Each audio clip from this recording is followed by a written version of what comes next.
Morning সকলকে। তো আজ হচ্ছে সানডে। তো চলো আজকে এই যে দেখতে পাচ্ছ বাসন কুসন ধুয়ে আর জল টল ভরে বিছানা টিছানা গুছিয়ে চা খেয়ে নিলাম একটু গ্রিন টি। তো যেহেতু মোটা হয়ে যাচ্ছে প্রচণ্ড, তো তার জন্য একটু গ্রিন টিটা খেয়ে নিলাম।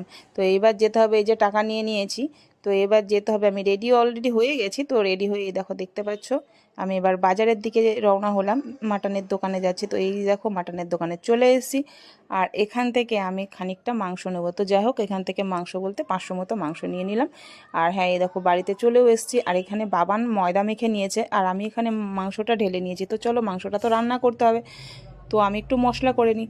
তো চলো এই যে আমি একটু মশলাটাও করে নিলাম। মশলাটা করার পরে এবার আমার চলে গেলাম রান্নাঘরে। আর এই দেখো সবে বসিয়েছি, আর এইদিকে বাবান পরোটা ভাজছিল আর আমি একদিকে মাংস কষাচ্ছিলাম। তো যা হোক, এই যে মাংসটা পুরো লাল লাল হয়ে গেছে। তো বাপরে বাপ, আমিও বসে গেলাম, সহ্য হলো না পরোটা আর মাংস কষা। তো যা হোক, ভিডিওটা যদি তোমাদের ভালো লেগে থাকে অবশ্যই একটা লাইক কমেন্ট শেয়ার আর